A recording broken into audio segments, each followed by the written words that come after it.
Welcome back to the show. Well, maybe you're feeling a little drained, a little tired. You know, the holidays are so incredibly busy. A lot of people, go through some anxiety and stress, not necessarily just because of the holidays, just in general.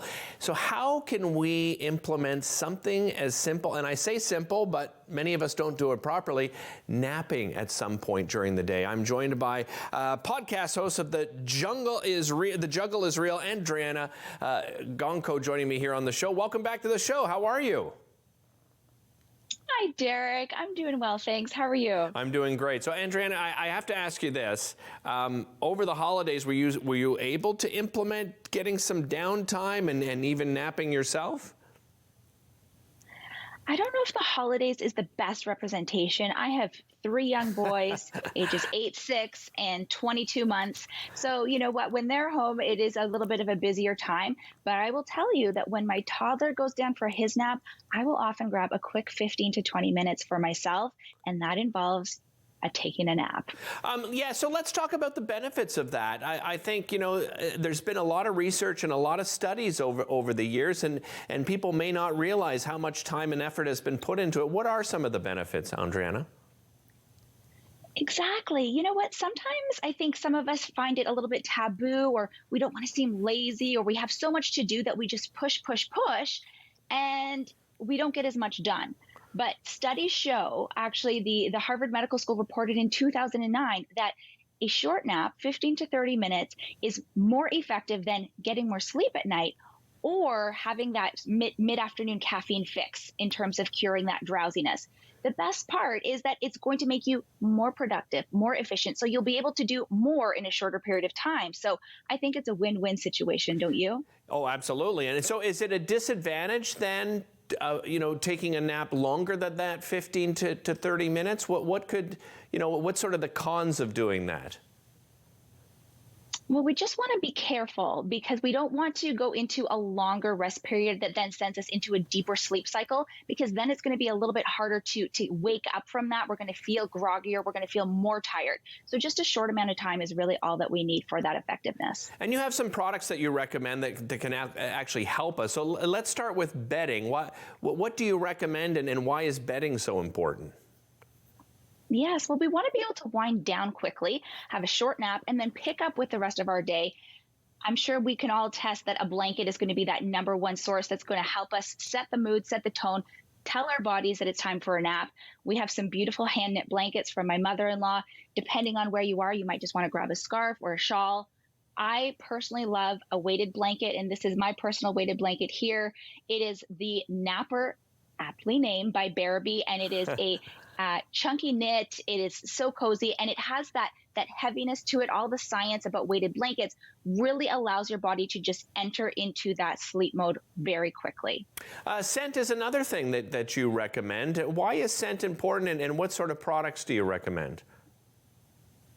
Absolutely. So aromatherapy can be really transformative, whether it's to wind down and relax or to re-energize. So when we're thinking about having a nap, something as easy as putting some lavender or some eucalyptus in a diffuser. A really nice room mist might be nice. I have the tension reducing mist from Sage.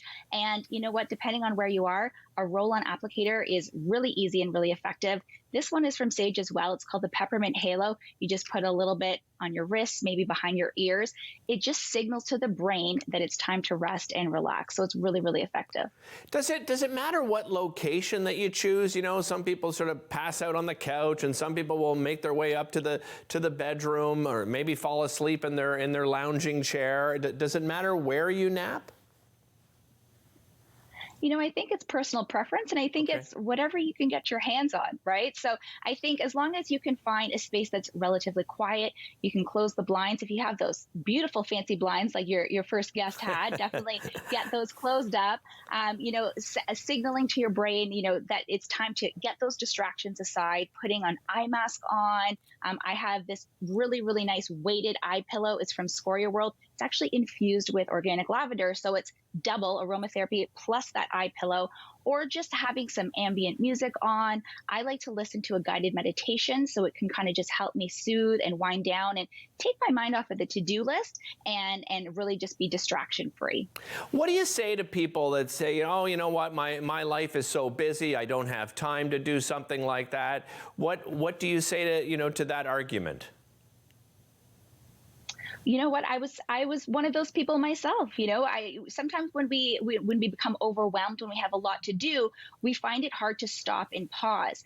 But the studies upon studies show that when you do have that pause, when you can hit that reset button, you're going to be better able to tackle all those things that you want to accomplish versus being tired, being drowsy, being stressed, and trying to accomplish those tasks. So when we can just hit that pause button, take some time for ourselves, close our eyes, take just that quick nap, 15, 20 minutes is all you need before you head back into the rest of your day.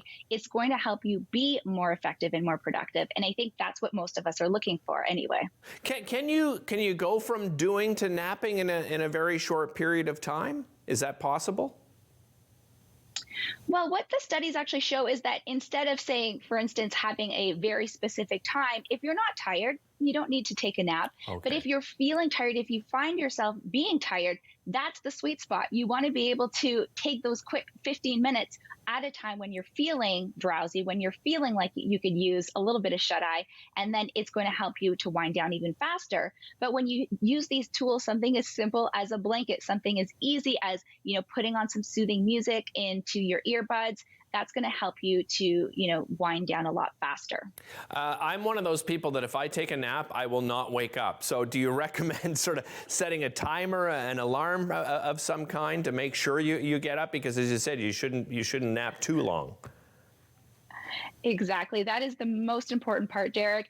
You know what? To ensure that you can really shut your brain off and wind down easily, it's very important that you set an alarm or put a timer on for those 15, 20, 30 minutes that you're choosing to have your nap. So you're not worried that you're going to miss out on the rest of your day, that your kids aren't going to be picked up from school, that you're going to miss that meeting. Right. So always have that timer or that alarm. But then, put your phone down, put the alarm away, close your eyes, and just be distraction free after that. Great advice as usual. Always appreciate you joining us. We'll be right back after this.